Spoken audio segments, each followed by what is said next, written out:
if we want to develop India, we must have KGU process, knowledge generation, knowledge exchange, and knowledge utilization. And how it is a very difficult to generate new knowledge. But I'm sure if you go through the ancient Indian literature, you will find a lot of new way to generate new ideas in every subject or each subject maybe, because all knowledge is interdependent. तो आप जब भी ये करना चाहते हैं तो इसको थोड़ा समझेंगे तो मेरे अगले 90 मिनट आपसे संवाद में गुजरेंगे। अभी तक जो हमारा नॉलेज सिस्टम था, it was based on the Macaulay's approach, Thomas Babington Macaulay. Actually, Macaulay advocated an education system based upon British model because they need clerks or the babu, hello, or others who will support the British Empire. जब हम आजाद हो गए 1947 में, so today we need Indian knowledge system. Our knowledge system should be based or prepared in the light of ancient Indian knowledge system. So NEP, as you are aware, National Education Policy 2020, it focus. So what is the focal point of this NEP? Bharatiya way or Indian way of life. So Indian knowledge systems means Bharatiya Gyan Parampara. It includes Bharatiya Gyan, Vigyan or Jeevan Darshan. Okay, ancient knowledge, philosophy or others or other works. And it is Indian knowledge system comprise Jnanam, Vigyanam and Jeevan Darshanam as embodied in the ancient sacred texts or other texts or rituals and day-to-day life of the Bharatiya people. Indian knowledge system is an outcome of observation, experimentation, analysis, synthesis, and maintaining objectivity in findings. आप कहेंगे कि sir ये आप इसका example दीजिए। Thousands of people or lakhs of the rishis. Rishi means Rishina Tattva Darshina. They can forecast. उनका vision होता है। अब आप संध्या करेंगे तो मंत्र आएगा सत्यम पुनः तो पुनः शिरसी। हे परमपिता परमात्मा, जो मेरा सिर है सत्य उसको पवित्र करे, द ट्रूथ और reality. And what is the ultimate objective of any research? To find out the reality और द कॉजलिटी। जब जब ये होगा तब तब ये होगा। और हमारे ऋषि भी प्रार्थना कर रहा है, संगच्छध्वम संवदध्वम संवो मनांसि जानताम, है ना, हम साथ चले। सहना भवतु सहनौ भुनक्तु सह वीर्यं करवावहै तेजस्विनावधीतमस्तु मा विद्विषावहै। So all these stakeholders को कहता हम साथ प्रयास करें, साथ पढ़ें, साथ कर्म करें, and there is no hate between us. We are human beings. So the master and disciple both are praying to the Almighty, please हम पढ़ें, हम साथ काम करें, because all the stakeholders are equal in knowledge creation, knowledge dissemination, knowledge use. तो ये भाव अगर आप देखेंगे तो आपको सपोर्ट में मिलेगा कि it is based on the observation, it is based on the experimentation, है ना, it is based on the analysis. Analysis means to breaking down and synthesis means to build up and maintaining objectivity. It is very difficult to maintain objectivity, especially in the humanities and social science. In the field of science or natural science, it is well structured, but in the field of social science or humanities, very difficult because we deal with persons.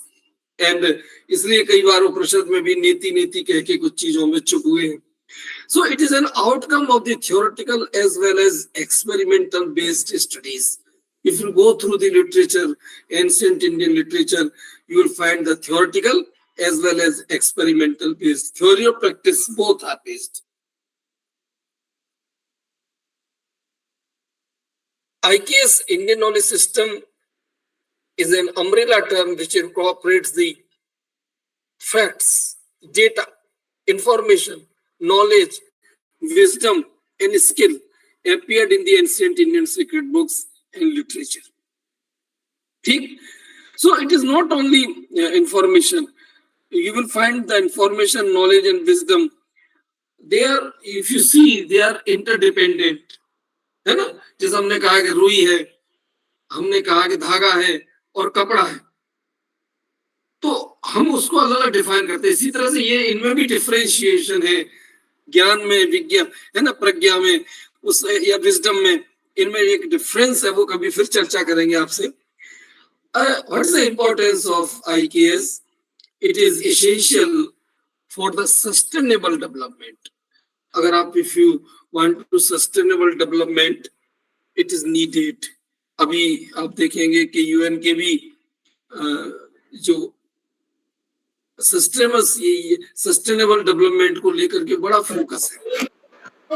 As an individual, a society, and the world, also it maintains harmony in the society and well-being of the society and the world. सर्वे भवन्तु सुखिनः, सर्वे सन्तु निरामया. सबकी प्रार्थना की गई, सब सुखी हो, सब रोगी न हो, सब अच्छा देखें. सर्वे भद्राणि पश्यन्तु मा कश्चित् दुःख भाग् भवेत्. ये परमपिता किसी को दुख न हो. हमने ये नहीं कहा कि ओनली इंडियंस, हमने ये नहीं कहा कि only particular region, particular local, ये पर्टिकुलर ये language speakers. In prayers of the ancient Indian language you will find, है ना, आप देखिए सर्वे भवन्तु सुखिनः. तो हमारी जो प्रार्थना है, हमारी जो है, उसमें सबके कल्याण की कामना है. पूरे विश्व को हम एक घर मानते. It is a sustainable development. Even हमारे यहाँ आप देखें सबकी चिंता है, हमारे आसपास जो पशु पक्षी परिवार, सबकी चिंता है. So the present way of life में जो आप देखेंगे, it is a conflict with the nature. Position है ज्यादा से ज्यादा इकट्ठा करना, भौतिक सुविधाएं, और जो भारतीय वे ऑफ लाइफ है, Indian way of life, is a coexistential way with the whole universe. इसलिए हम कहते हैं कि पूरा विश्व ही हमारा घर है. बीच में देखिए किसी का है, थोड़ा please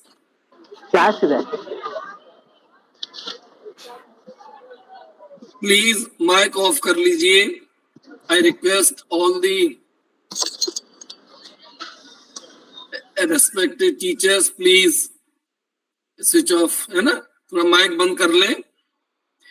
and what is the beauty of Indian knowledge system? It is holistic approach. सभी दिशाओं से हम उस पर सोचते हैं. जो भी प्रॉब्लम है, वो ऐसा नहीं कि it is not the one way. It is universal in approach and it is innovative always. बहुत सारे इनोवेटिव, आप देखिए योग है, इनोवेटिव है. हजारों साल पहले पतंजलि योग शास्त्र लिखते हैं, जो आज भी कंटेम्परेरी, पूरा वर्ल्ड उसको फॉलो कर रहा है. आयुर्वेदा है, सिद्धा है, हमारे देखिए मेडिसिनल सिस्टम. वो कहते हैं कि बीमारी ना पड़े इसकी चिंता करनी, बीमार होगा इसके बाद इलाज है. हमारा नाट्य शास्त्र है, आप भरतमुनि का देखेंगे, उपनिषद है, गीता है, universal message and scientific approach. मनुर्भव, ये कहा मानव बन, किसी इंडिविजुअल नहीं काम है. There is no gender discrimination. मनुर्भव, and it also maintains objectivity in the statements, in the shlokas, in the mantras. Everywhere you will find it maintains objectivity. What is the importance of Indian knowledge system? Indian knowledge system had deeper roots in knowledge generation, exchange, and use for holistic and socio-economic development of the people. Ancient Indian learning system advocated the knowledge generation, exchange, and use system and realized the importance of knowledge. And this statement can be judged by various mantras or shlokas devoted to the intellect and knowledge. Some are as follows: Vidyamritam Ashnute from the Yajurveda Samhita. ये वेद है, कहते ईट nectar through knowledge. दूसरा आप देखें भगवत गीता में आया नहीं ज्ञानेन सदृशम किमपि विद्यते, nothing is equal to knowledge.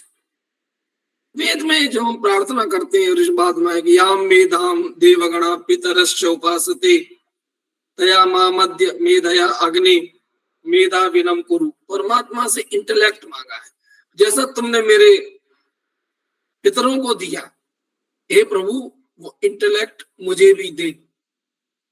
Taittiriya आरण्यकम में उसके प्रपाठक में आया श्रुतम में गोपाय, let me learning be safe, my learning be safe. So knowledge has been recognized as the power. Bacon ने कहा, फ्रांसिस बेकन ने, knowledge is power and it is true for all ages. सारे as में आप कोई भी agrarian as चाहे industrial, information, knowledge और लर्निंग, सभी एज में नॉलेज की इंपॉर्टेंस है ना।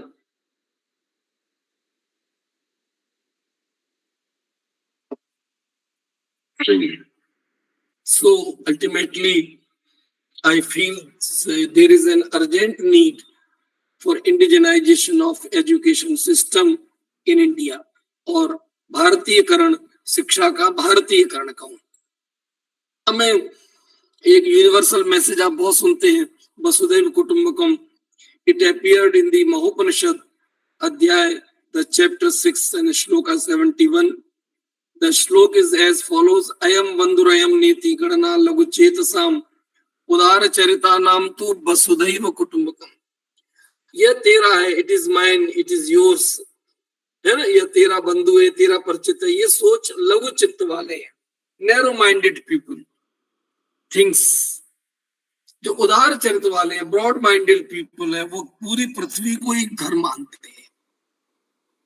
The whole universe like home, one nation one earth, one earth one nation. ये ऐसी वस्तुनिष्ठता, व्यक्तिनिष्ठता, इसमें व्यक्तिनिष्ठता कहाँ है?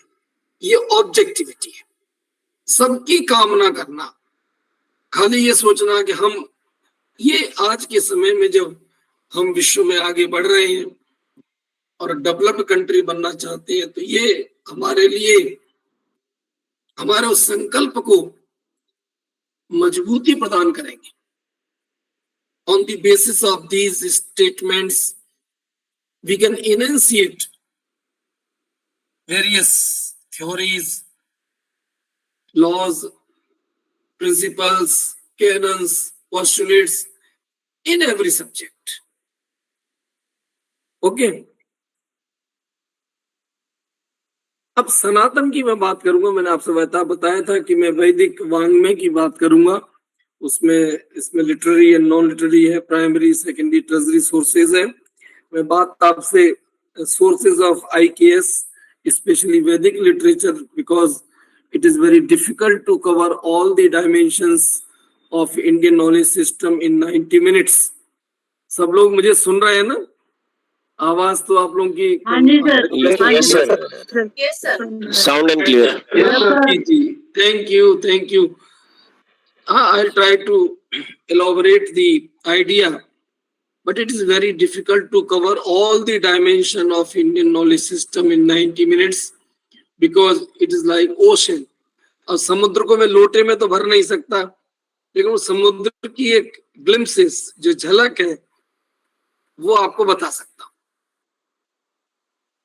As you are aware, the scholars of the all countries consider the Vedic literature very ancient and superior.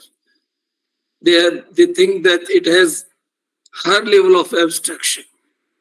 उसमें जो चिंतन है वो बहुत ऊंचा है, ऐसा सभी कहते हैं। मैं नहीं कह रहा हूं, ये आप कभी भी जाएं कहीं देखें तो कहते हैं it has higher level of abstraction। उस समय हजारों साल पहले भी वो पूरे विश्व की चिंता कर रहे थे।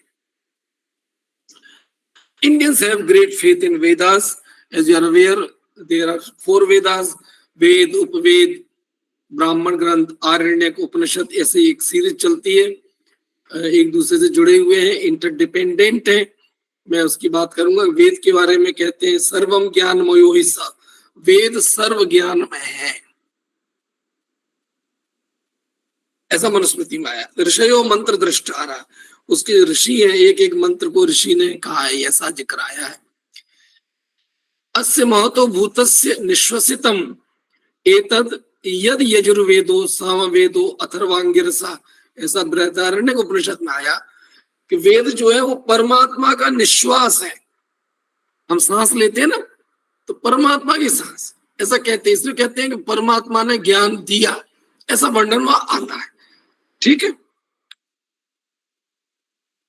ऋषियों के बारे में मैंने आप बताया कि they can look forward and predicts occurrence for future phenomena. मैं इसका पूरी हायरार्की या उसकी बताने की कोशिश करूंगा तो सबसे टॉप पर मंत्र संहिता है, जिसे हम वेद वांग में कहते हैं संहिता, कलेक्शन। संहिता का मतलब होता है कलेक्शन। इसका ब्राह्मण ग्रंथ है, ये उसका नाम है ग्रंथ का। इसमें मंत्रों का विस्तार से वर्णन है। फिर आरण्यक है, आरण्य माने जंगल, फॉरेस्ट, उसमें लिखे गए इसलिए आरण्यक। अंत में उपनिषद, इसे वेदों का अंतिम भाग होने के कारण वेदांत भी कहते हैं। तो अब मैं थोड़ा वेद की बात करूंगा। और वेदों का 4 आश्रम भी हैं, ब्रह्मचर्य, गृहस्थ, वानप्रस्थ, संन्यास। और धर्म, अर्थ, काम, मोक्ष 4 पुरुषार्थ भी हैं। महर्षि दयानंद सरस्वती ने जब संध्या लिखी, ब्रह्म यज्ञ, देव यज्ञ, पितृयज्ञ, अतिथि यज्ञ, बल वैश्य देव यज्ञ, उस संध्या में एक मंत्र आता है कि धर्मार्थ काम मोक्ष, मंत्र या उसका भाग है, धर्मार्थ काम मोक्षाणाम सद्य सत्यर्भवेन्ना। ये परमपिता परमात्मा धर्म, अर्थ, काम, मोक्ष की मुझे शीघ्र प्राप्ति करा। तो उससे ब्रह्मचर्य से उन्होंने कहा संहिताओं का पठन करें, गृहस्थ में ब्राह्मण ग्रंथों के अनुसार यज्ञादि कार्य करें, वानप्रस्थ में अरण्य में अध्ययन करें, और संन्यास में सारे कर्म कांड का त्याग कर उपनिषदों का श्रवण, मनन और निधिध्यासन। अब ज्ञान के 3 अर्जन के श्रवण करना, सुनना ज्ञान को बार बार, उसमें चिंतन मनन करना, और उसे फिर एग्जीक्यूट करना, उसे बार बार, उससे हम क्या करते हैं, एसिमिलेशन, हमें एसिमिलेट करना नॉलेज को, बड़ी बात है। तो ये 4 से जुड़ा हुआ है, इसलिए मैंने वो आपको बताया है कि ब्रह्मचर्य से क्या जुड़ा है, गृहस्थ से क्या जुड़ा है, वानप्रस्थ से क्या जुड़ा है, संन्यास से क्या जुड़ा है। 4 ये है। और 4 हमारे धर्म, अर्थ, काम, मोक्ष। धर्म का अर्थ पूजा पाठ नहीं है, ध्यान रखिएगा। द ड्यूटी, लॉ, इसलिए धर्मो रक्षते रक्षता, law protects those who protect law. नियम, धर्म का अर्थ वो है ना, जिसको धारण किया जाए, जिसको फॉलो किया जाए, जिसको माना जाए, जिसे आत्मसात किया जाए, एसिमुलेट किया जाए। इसलिए धर्म के 10 लक्षण बताए, धृति, क्षमा, दम, अस्तेय, शौचम, इंद्रिय निग्रह, धीर, विद्या। पढ़ना भी धर्म है, चोरी ना करना धर्म है, सत्य बोलना धर्म है, क्रोध ना करना धर्म है। सोचिए आप। तो उन्होंने कहा कि पहले धर्म का अर्जन करें, वी एक्वायर धर्म, फिर अर्थ है जो पैसा, फिर उससे काम, सुखोपभोग, एंड मोक्ष, साल्वेशन। अब मैस्लो की हम वहां जाएंगे तो वहां भी आपको देखेंगे हायरार्की ऑफ नीड्स मिलती है, सेल्फ एक्चुअलाइजेशन लास्ट में आप देखेंगे, है ना। तो कहीं ना कहीं आप देखेंगे हम अपनी तरफ जोड़ सकते हैं चीजों को, तो हम कि विदेशियों पे ही डिपेंड रहेंगे, उन्होंने जो सिद्धांत दिए उन्हीं का अनुगमन करेंगे। तो ये आपको थोड़ा सा समझना है। वेद शब्द का अर्थ मैं आपको बताने का प्रयास करूंगा। विदंति जानन्ति विद्यन्ते भवन्ति विदंति या विदन्ते सर्वा सत्य विद्या ये यत्र वास वेदा। महर्षि दयानंद सरस्वती लिखते हैं जहां जिससे जाना जाए सत्य विद्याओं को। इसलिए महर्षि दयानंद सरस्वती ने जब नियम बनाए 10, तो उन्होंने कहा कि सत्य के छोड़ने, ये सत्य के ग्रहण करने और असत्य के छोड़ने में सर्वदा उचित रहना चाहिए। सत्य शब्दों बार बार आता है, अपना भी देख लीजिएगा। भारत सरकार का सत्यमेव जयते पूरा ऐसा है, सत्यमेव जयते नानृतम, सत्य की विजय होती है। तो द ट्रुथ, रियलिटी, इसमें बड़ा फोकस है। तो हम अपना फोकस अगर उधर ले जाएंगे तो निश्चित मानिए हम अपने समाज को, अपने आप को उन्नति की तरफ ले जाएंगे, अपने विषय को भी। चारों वेदों में आपको मंडल, जैसे आप चैप्टर कहते हैं, चैप्टर मिलते हैं, अष्टक, सूक्त कहते हो, अनुवाक, खंड, कांड, प्रश्न, छंद, ये ऐसे वर्गीकरण मिलता है। These are the technical terms and they have a specific meaning. तो ये थोड़ा आप समझे। मंत्रों के समुच्चय को संहिता कहते हैं। ऋग्वेद संहिता, यजुर्वेद संहिता, सामवेद संहिता, ठीक है। So the Sanskrit word Veda means knowledge or wisdom, and it is derived from the root with धातु है। The verb is with का अर्थ होता है जानना, to know about the complexity of the world, to know the world, to know the cause and effect relationship। वही हम ये research में कह रहे हैं कि जब जब ये होगा तब तब ये होता है। तो वो शब्द ऐसे बना। तो वेदा मीन्स नॉलेज।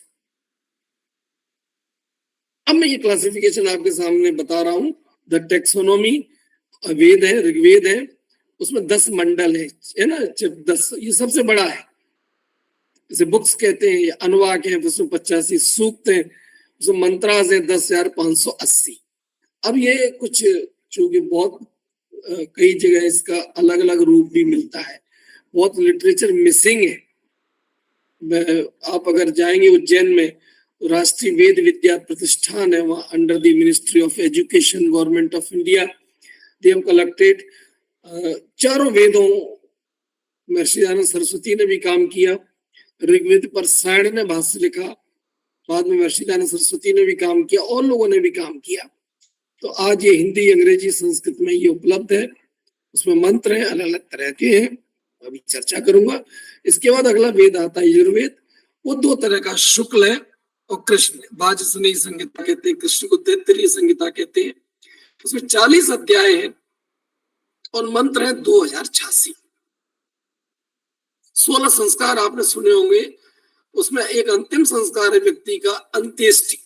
अंत्येष्टि संस्कार में यजुर्वेद के 40 अध्याय के मंत्र पढ़े जाते हैं शमशान में, इन फ्यूनरल में, और बाकायदा आहुति दी जाती है संविदा से, यज्ञ, जो भी यज्ञ होता है। और उसका मंत्र 40 अध्याय का पहला मंत्र है, बड़ा अच्छा लगेगा आपको। उसमें ईश्वर परिषद बना है पूरा, एक मंत्र पर। ईशावास्यमिदं सर्वम यत् किंच जगत्याम जगत तेन त्यक्तेन भुंजीता मा गृधा कस्य स्विद्धनम।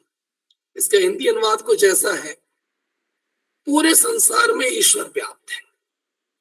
इसको आप आइडियलिज्म कहते हैं। इसलिए उस संसार का त्याग पूर्वक भोग कर, ये बड़ा शब्द है, त्याग पूर्वक भोग। कार है तो अच्छा है, नहीं तो अच्छा। भर्तृहरि ने कहा, बड़ा अच्छा लिखा है कि श्लोक, कभी मुझे याद आता है, कभी बहुत अच्छा है, कभी नहीं है। कभी 10 तरह के व्यंजन है, कभी सूखी रोटी है ना। ये कभी बहुत अच्छे कपड़े हैं, कभी नहीं है। उसमें जो समान रह ले, वो बड़ी बात है। तो वहां हम पढ़ते, तेन त्यक्तेन भुंजीता, त्याग पूर्वक भोग, मां गृधा कस्य स्विद्धनम। किसी के धन का लालच मत कर, डोंट बी ग्रीडी। ग्रीड नहीं होना चाहिए, बड़ा कठिन काम है।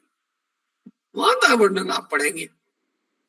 तो 40 अध्याय को बाद में ओम कृतो स्मरा केल्वे स्मरा, आत्मा के लिए कि अपने कर्मों का स्मरण कर, है ना। फिर उसके बाद सामवेद है। इसके गान, इसके मंत्र गाते हैं, गायन जैसे। इसमें 1549 मंत्र है। सबसे छोटा वेद है सामवेद। और फिर अथर्ववेद है, सबसे अंतिम वेद है। और इसमें कांड 20 है, प्रपाठक 34, अनुवाक 111 एंड सूक्त 739 एंड मंत्राज स्ट्रेंजाज 5849। ठीक, ये है कुछ। ये मैंने थोड़ा सा बनाया है कि अलग अलग शाखाएं खो गई हैं, बीच में बहुत मिसिंग है, क्योंकि बीच में जो शासन रहे आप जानते हैं, और कई कारणों से, क्योंकि मुद्रण का जो आविष्कार हुआ 15वीं सदी में भारत में बाद में आया, तो पपायरस पे लिखते थे, छाल पे लिखते थे, भोजपत्र पे लिखते थे, ताड़पत्र पे लिखते थे, या याद करते थे। इसलिए हमारे यहाँ कहा गया कि हजारों पीढ़ियां याद करती रहती थी एक वेद को और उसको मंत्रों को, तो श्रुति परंपरा थी। तो आप देखेंगे कि शाखा है, संहिता है, उसका ब्राह्मण ग्रंथ है, उसका इंटरप्रिटेशन है, जिसे कहते हैं कि आप अपेंडिक्स आरण्य के हरि का उपनिषद है, शाकल शाखा का ये शाकल संहिता है, फिर उसका ऐतरेय आरण्य ऐतरेय उपनिषद, ये पूरी एक एक तरह से इंटरप्रिटेशन है, आप कह सकते हैं एक चीज का। उन्होंने कोई चीज मंत्र में कह दी, फिर उसका यहाँ तक वो चलता था। तो ये सारी शाखाएं चलती है, ऋग्वेद की है। ये ऋग्वेद के आप देखें करीब 30 वर्जन्स मिलते हैं, 30 संस्करण मिलते हैं।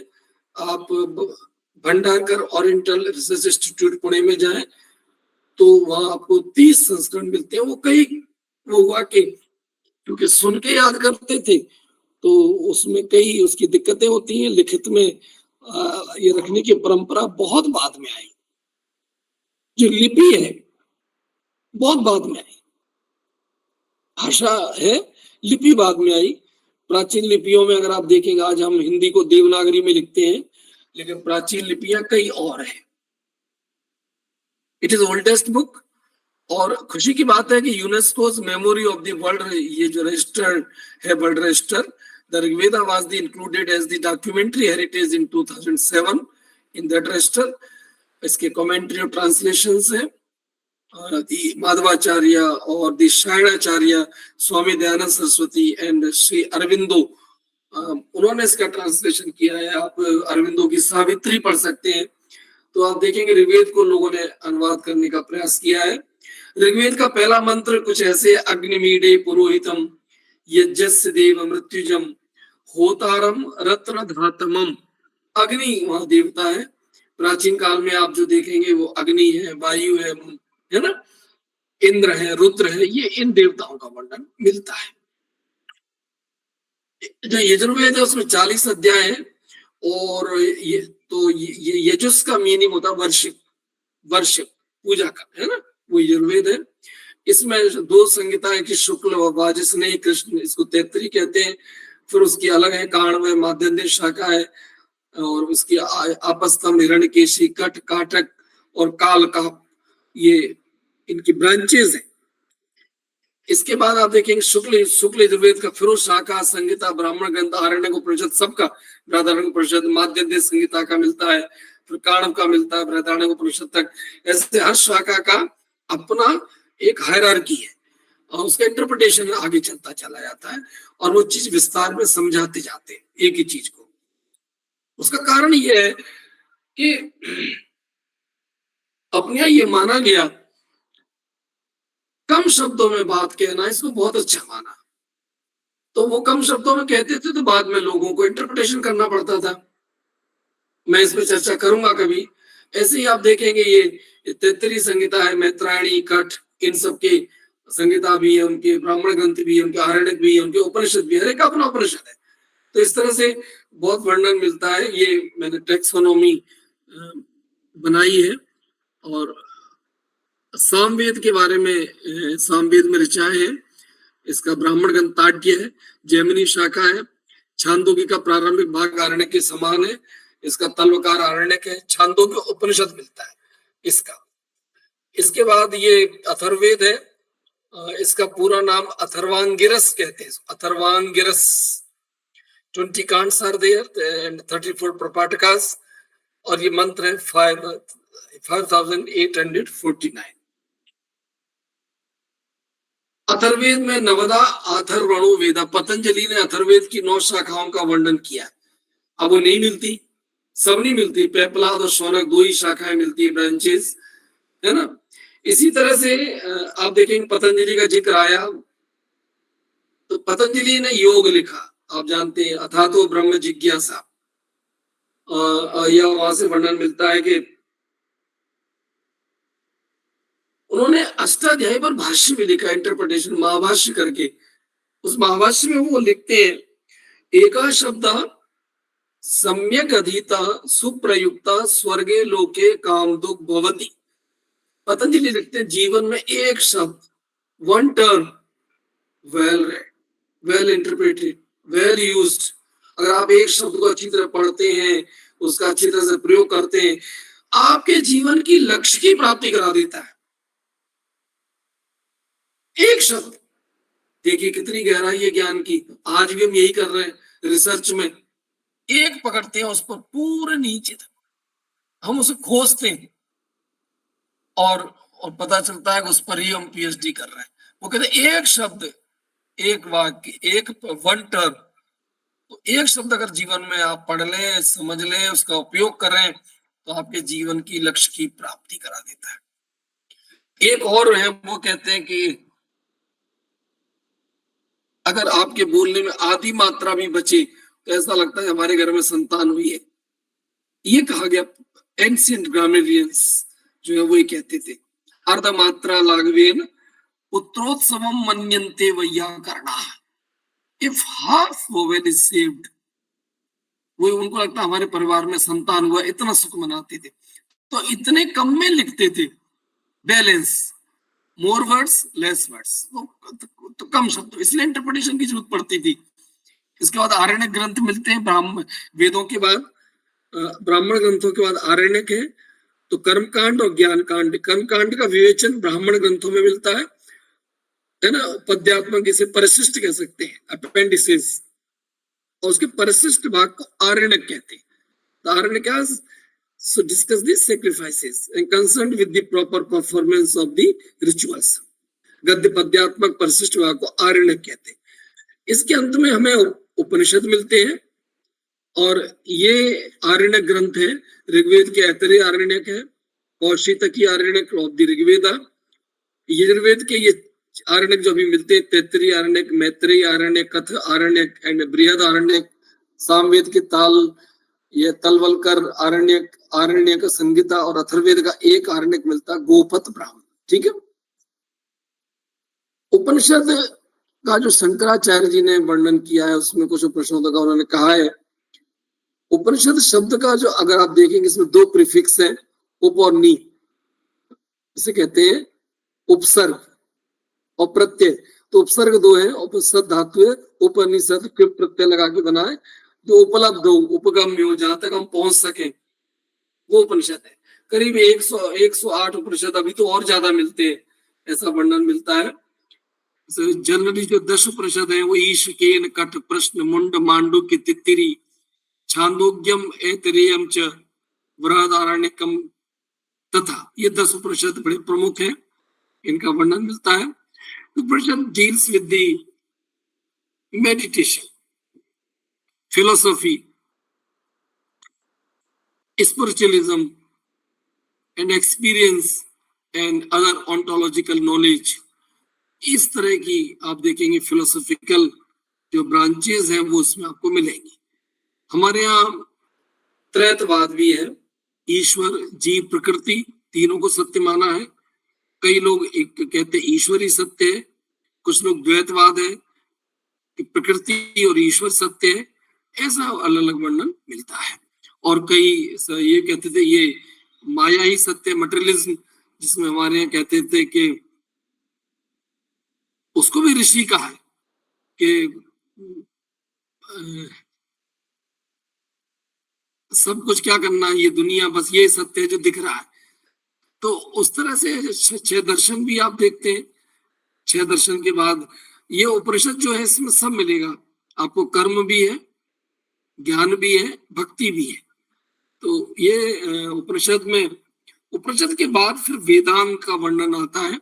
द वेदांगा, 6 वेदांगास आर देयर, शिक्षा, कल्प, व्याकरण, छंद, निरुक्त एंड ज्योतिष। So if you want to go through the Vedas, the interpretation of the Vedas, the proper meaning of Vedas, you have to go through the शिक्षा, कल्प, व्याकरण, छंद, निरुक्त एंड ज्योतिष। आपको ये पढ़ने चाहिए। यह शिक्षा का मतलब वो आज की शिक्षा से नहीं है। शिक्षा घ्राणम तु वेदस्य, the pronunciation, the proper pronunciation deals with the शिक्षा। तो आज की शिक्षा से और उस शिक्षा में डिफरेंस है। आप शब्दों को पकड़ के आज के अर्थ में मत लीजिएगा। It deals with the proper pronunciation of the words. कल्प है operational aspects of the proper. व्याकरण मीन्स ग्रामर। पाणिनि का व्याकरण बड़ा फेमस है, उसमें अष्टाध्यायी है, करीब 2000 सूत्र है ना, 8 अध्याय में। और एक सूत्र जरा सा वृद्धिरादैच, अब इसकी व्याख्या आप 1000 पेज में करते रहिए। फिर छंद, द प्रोसोडी, और निरुक्तम इटिमोलॉजी, स्पेशली डिक्शनरीज। तो एंशिएंट डिक्शनरीज आपको मिलती है, आपका निरुक्त है उसको देखना पड़ता है, निघंटु है, निरुक्त है। These are the ancient dictionaries and Jyotish, the calendar. इसके बाद धर्मशास्त्र मिलता है, प्रातशाख्य है, आयुर्विज्ञान है, शिल्प शास्त्र है, रामायण है, महाभारत है। These all are the ancient Indian knowledge or the branches of the ancient Indian knowledge. पुराण भी मिलते हैं। पुराण के लिए मतलब ये कहा गया पुराणवम भवति, जो पुराना होते हुए भी नवीन लगे, इसलिए उसका नाम है पुराण। वो बहुत सारे हैं, उनमें भी वर्णन है, फिलोसफी भी है, स्पिरिचुअल है, कभी कभी उसमें आपको हिस्ट्री भी मिलेगी, तो बहुत तरह का वहां वर्णन मिलता है। अब we will try to understand the differences between Smriti and Shruti literature. Shruti means जिसे ऋषियों ने सुना, इसलिए श्रुति कहा, वेदास आर श्रुति, ध्यान रखिएगा। Smriti literature other religious text, Manu Yajnavalkya आदि के जो धर्मशास्त्र है या पुराण है, इनको हम हमेशा स्मृति लिटरेचर कहते हैं। So there is a difference between the Shruti literature and Smriti literature. तो Vedas are the Shruti literature and other Yajnavalkya Dharmashastras related books, and the Puranas, it comes under the purview of Smriti literature. We will try to understand the vocabulary of the Indian knowledge system and the introduction of the Anuvandha Chatushtaya or Panch Mahabhutas, Panch Koshas. इनको हम कैसे जोड़े आज के context में, ये ध्यान रखिएगा। आज के एजुकेशन सिस्टम में हम उन्हें जोड़ सकते हैं। और आप देखेंगे अनुबंध चतुष्टय है, so there are 4 connections, adhikari the qualified, student vishaya the subject matter, और द प्रयोजना और फलश्रुति द रिजल्ट और fruit, and the sambandha the relationship और इंटरटेक्सुअलिटी बिटवीन द अधिकारी, है ना, and vishaya and prayojana. So this is called anubandha chatushtaya. This is also interpreted in the Wikipedia. Please go through it. Then you will be able to understand the broad meaning of Vedic literature or Indian knowledge system. There is the importance of Panch Mahabhutas. They are already discussed in the Indian system of learning. The Pancha Tattva has a specific meaning. The word originated from the Sanskrit word Pancha, which means 5. And tattva means elements or the truth or maybe reality. So these 5 core elements in the whole universe: Akash, space; Vayu, air; Jal, water; Agni, fire; and Prithvi. And everything is made up by these 5 elements in this universe. So it is also called Panchamahabhuta in Ayurveda. तो पूरा विश्व कहते हैं इससे बना है। तो इससे हम इस तरह के जो टर्म्स है वी शुड नो। इसी तरह कोशास है, हमारे बॉडी में ही है, हमारे जीवन में अन्न में कोश है, प्राण में कोश है, मनो में कोश है, विज्ञान में कोश है, आनंद में कोश। ये जो टेक्निकल टर्मिनोलॉजी है, how to correlate these terms with the present syllabi और प्रेजेंट नॉलेज सिस्टम। हम अगर ये सब जोड़ेंगे तो निश्चित मानिए कि हमारा जो सिलाबी है, पाठ्यक्रम है, और मजबूत होगा, और जो भ्रांतियां हैं उनको हम दूर करने की कोशिश कर सकते हैं। और भी कंसेप्ट्स हैं इन द नॉन ट्रांसलेटर्स हैं, as it is we can use it: dharma, punya, आत्मा, कर्म, यज्ञ और यज्ञ, शक्ति, मोक्ष, lok, daan, itihas and Puran. So these are the terms and concepts. These are the non-translatables. Next is we will try to understand the concept of Indian knowledge system. Some examples we may take. I took this example: the relationship between or the learning, है ना, the master and the disciples. दोनों क्या prayer करते हैं, क्या प्रार्थना करते हैं, कुछ एग्जाम्पल्स मैंने लिए हैं। तो उससे हमें समझ में आ जाएगा कि इंडियन नॉलेज सिस्टम, और ऐसे हजारों एग्जाम्पल्स हैं, हजारों बातें हैं जिनको हम समझ सकते हैं। So ancient Indian sages sought to understand the complexity of life, competition, and the misery of the human mind, and gave it scientific as well as logical solutions. And these solutions have inductive and deductive reasoning, individual to general and general to individual. जो हम ये पढ़ाते हैं logic, एक से सब की तरफ, सबसे एक की तरफ. Man are mortal, Ram is a man, so he is a mortal. Okay, तो ये along with the universal contemplation is also quite visible in these statements.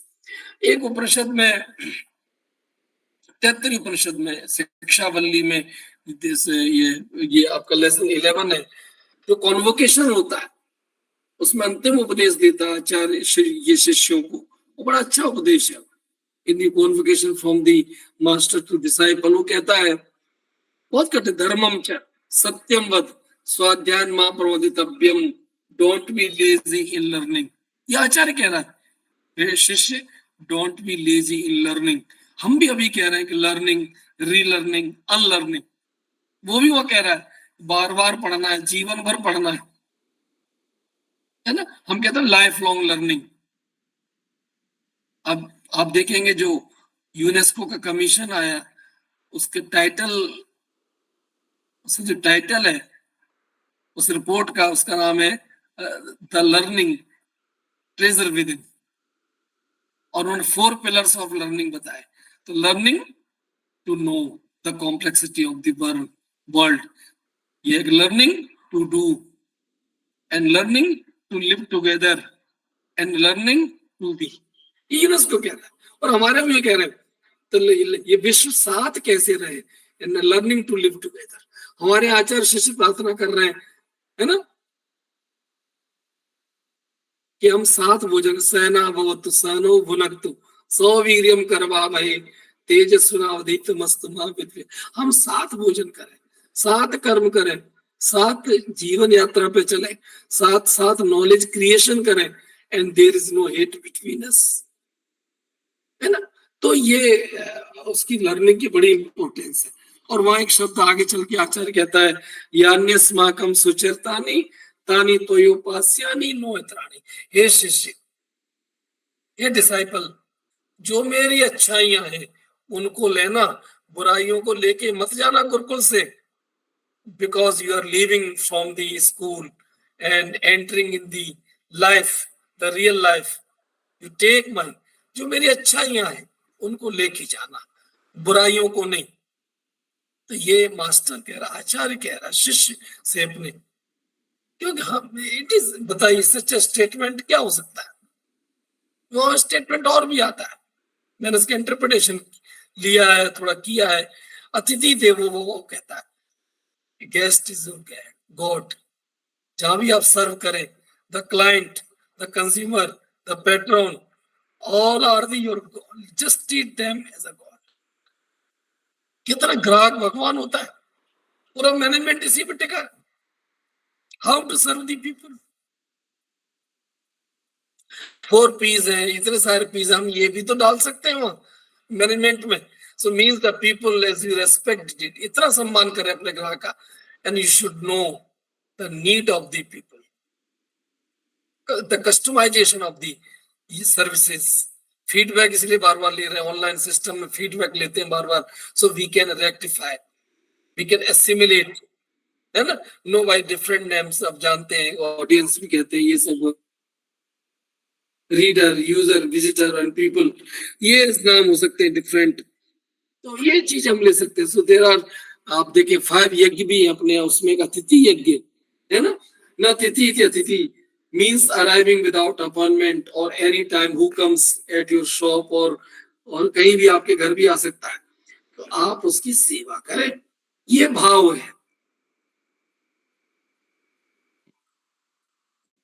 दूसरा वहां प्रश्न में आता है, श्रद्धया देयम, serve him with all attention. If you are teaching students, please teach the students with your all attention. So reiterates that people should be given full attention. And what is ultimate objective of any institution? To impart the knowledge.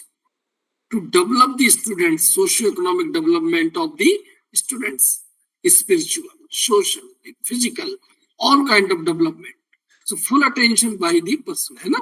And all products and services should be created or discovered or captured or distilled or validated or shared, adopted, transferred or planned should be keeping the needs of the user, not the comfort of the personnel or employee. No, keep the user.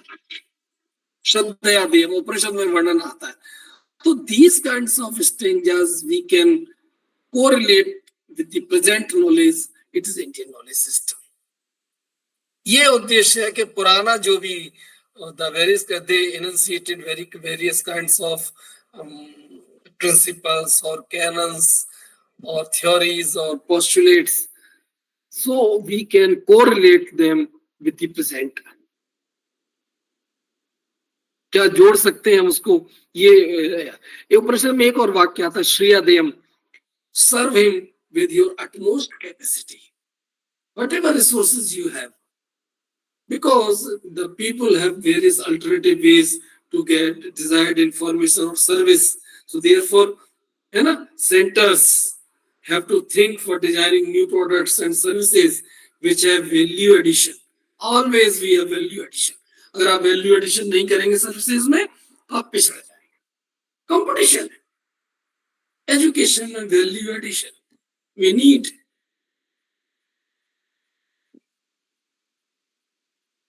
And our ये operation कह रहा श्रेया देव, centric, user centric approach,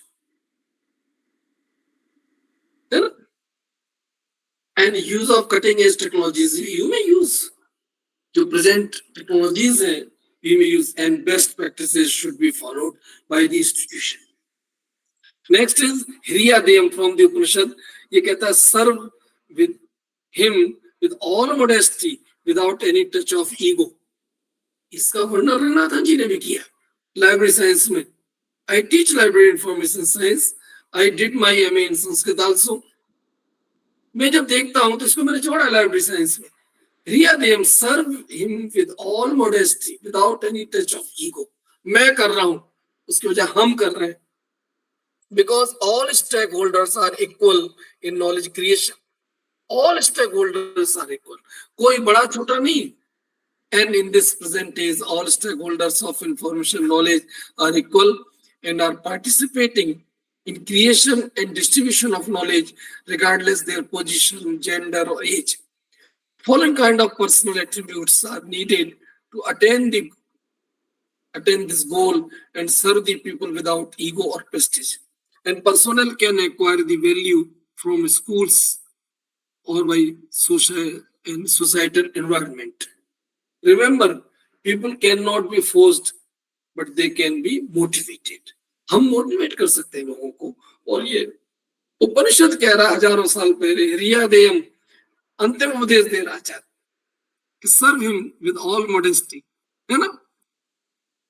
एक शब्द और आता है भिया देयम उपनिषद में, serve him with all sense of fear lest anything should go wrong. भय के साथ सेवा करना.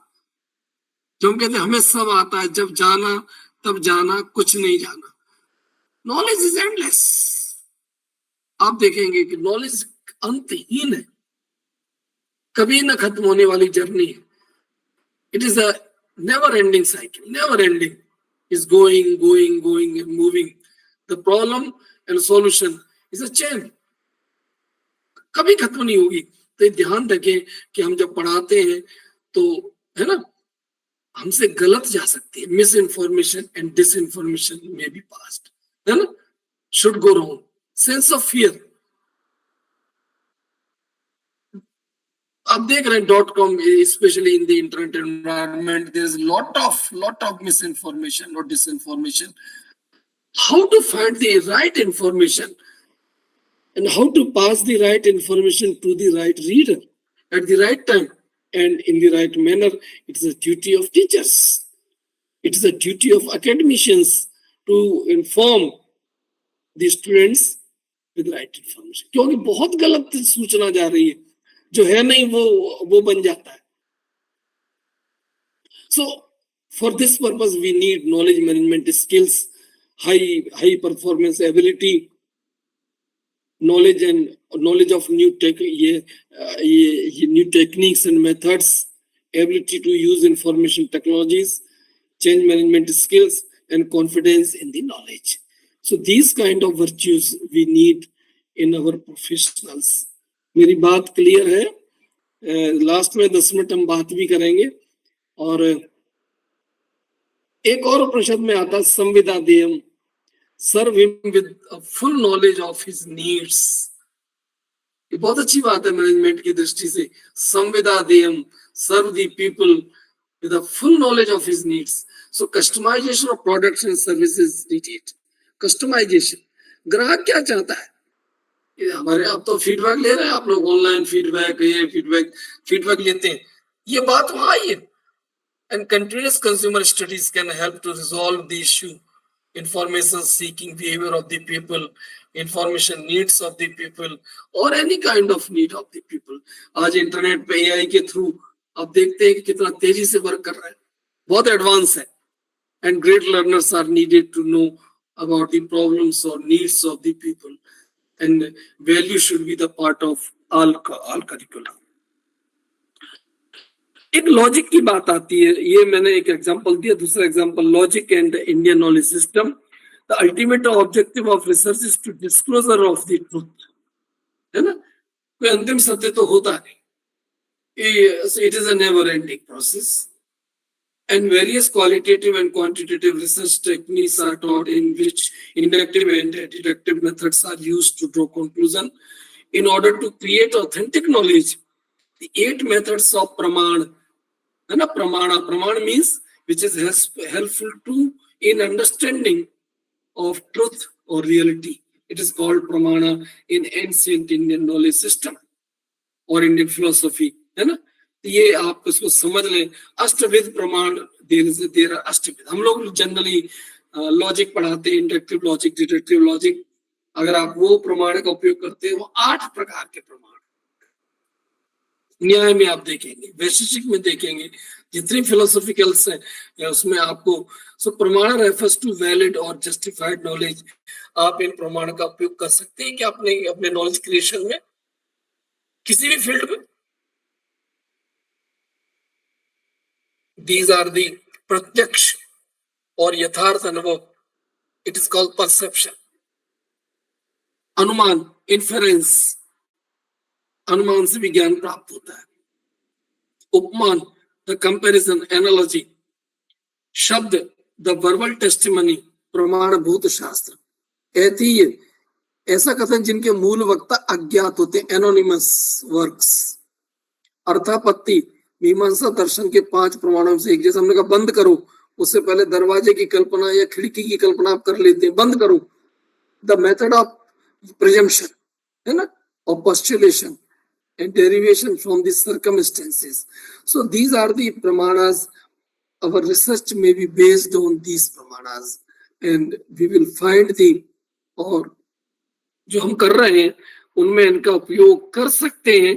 ये इंडियन नॉलेज सिस्टम या जो NEP है वो इस दिशा में कार्य कर रही है।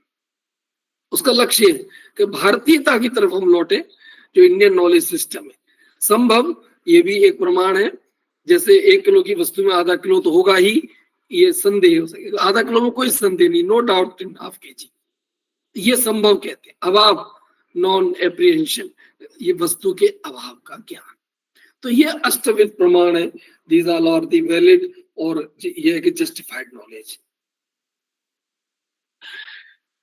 Technical terminology we may use in our day-to-day work or in our books or our research articles. Shravan, Manan और निधिध्यासन। Shravan means सुनना, Manan means प्रमाण पूर्वक चिंतन with testimony, and निधिध्यासन means अनुभव से उत्पन्न ज्ञान, प्रैक्टिकल अप्रोच है ना? तो उससे जो उत्पन्न ज्ञान है वो निधिध्यासन। प्रमा का अर्थ होता है यथार्थ ज्ञान, प्रमाता नोयर, प्रमाण नॉलेज, प्रमेय नॉन, एंड ये आपके ज्ञाता ज्ञेय और ज्ञान, तो जिसे प्रमाणित किया जाए वो प्रमेय है। तो इन टेक्निकल टर्म्स का वी में यूज in our articles और रिसर्च वर्क। तो हम कहीं न कहीं इंडियन नॉलेज सिस्टम को सपोर्ट करेंगे। इसके बाद श्रीमद् भगवत गीता का वो श्लोक तो बड़ा फेमस है, इसका उपयोग बहुत जगह हुआ है। Famous stanza from the Bhagavad Gita, कर्मण्येवाधिकारस्ते मा फलेषु कदाचन मा कर्म फल हेतुर्भु मा ते संगोस्त अकर्मणि। है ना, आपके कर्म करना है, लेकिन कई बार फल मिलता है, नहीं मिलता, रिजल्ट में कम में not come, up to the mark भी ना मिले। तो ऐसा नहीं है कि कर्म फल नहीं मिला तो मैं कर्म नहीं करूंगा, अकर्म में रुचि नहीं होनी चाहिए। माते संगोस्त अकर्मणि, ये नहीं कि मुझे नहीं मिला फल तो अकर्म की तरफ, तो विकट कर्म करना है ना।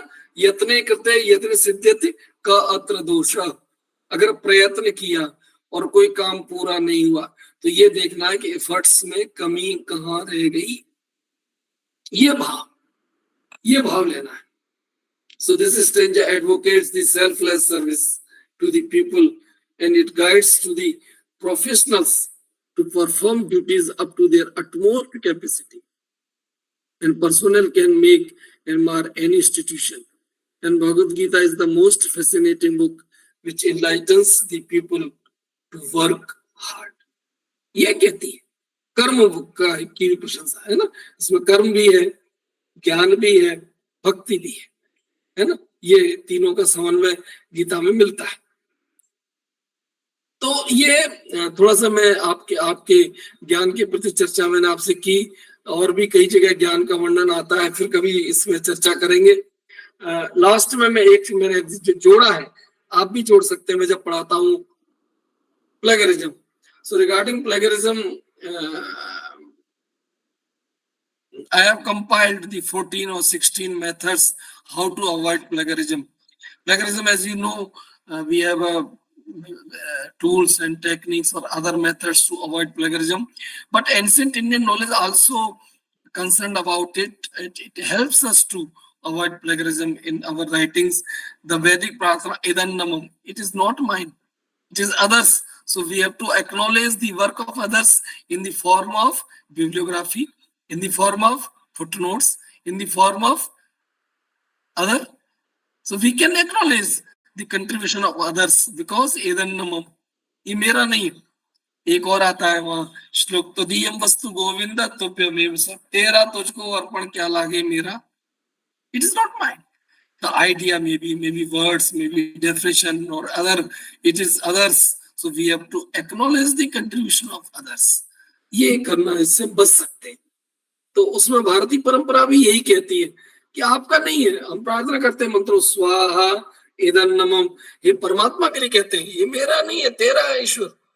तो हम आज के समय में क्या इससे प्रेरणा ले सकते हैं, ये मेरा नहीं है, परमात्मा तेरा है। या ज्ञान तो जिस ऑथर का है, जिसका है, जिस इंस्टीट्यूशन का है, जिस सोर्स का है, we have to quote the source, original source, to avoid the plagiarism. क्योंकि knowledge creation is very difficult, नया कुछ भी करना कठिन होता है, ध्यान रखिएगा। और एक और आता है वो श्लोक, विल्लड़ हुए कवि जम्मू कश्मीर के 11वीं 12वीं ये सदी के कवि हैं, इन्होंने एक पुस्तक लिखी विक्रमांक देवचरितम। उसमें पहले अध्याय का 11वां श्लोक मुझे बड़ा अच्छा लगा, मैं आपसे चर्चा करता हूँ। तो कहते हैं कि साहित्य पाथो निधि मंथनोत्तम कर्णामृतम, कुछ जगह मिलता काव्यामृतम रक्षत हे कवींद्रा,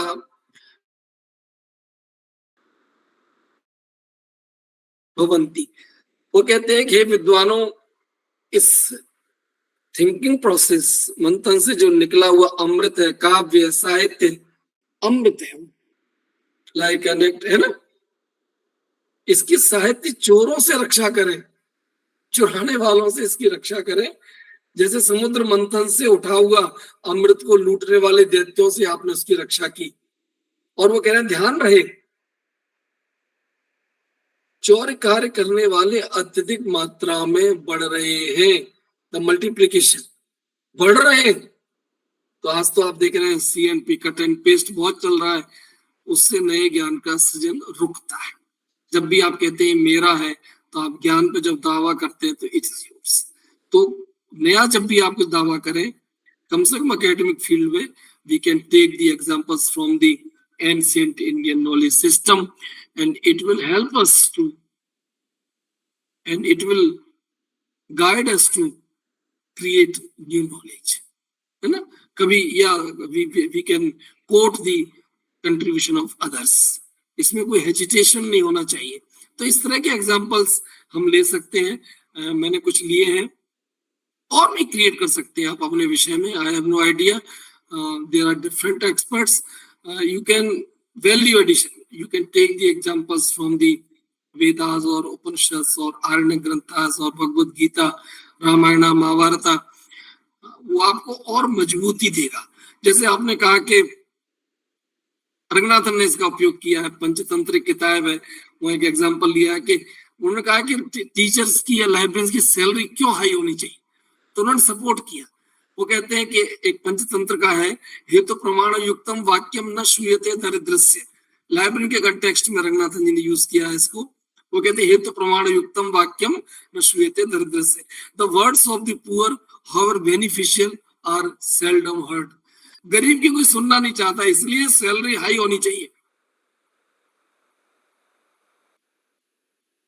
एक और श्लोक है, यस्यास्ति वित्तम स नरा कुलीना, तो कोई भी आप जो बात कहते हैं तो it must be supported by, however, है ना, the words of the poor however beneficial are seldom heard, because वो गरीब है, आप भी नहीं सुनना चाहते। तो नॉलेज के साथ ही दिक्कत है। सो है ना, दिस बुक आप देख रहे थे, Ranganathan use this quotation in the context of remuneration to the library professionals. It means the professionals, so especially library professionals, should get higher remuneration, so the voice of the knowledge canvassing agents can be given importance by the society. ये library science के context में। लेकिन आप अपने विषय के context में जब भी कोई विषय बात उठाते हैं तो यू मस्ट सपोर्ट, आप एविडेंस ले सकते हैं, देखिए ये ऐसा है, ये परंपरा है, ये हो सकता है। मैंने इतना आपका समय लिया, इसके बाद कुछ रेफरेंसेस है, मैं 5 मिनट बाद चला जाऊंगा, मुझे कुछ काम है। इस बीच अगर किसी का कोई क्वेश्चन हो, ये दीज आर दी रेफरेंसेस, मैंने जहां से कुछ मैटर लिया है। ये मेरा एक आर्टिकल भी निकला था, कभी आप देखेंगे, मैं विदेश गया था, वह छपा है, combining Indian values to 5 laws of library science, और ये कुछ रेफरेंस है, उपनिषद और Taittiriya Yajurveda Samhita. Now I request all the participants, if you have any query or question,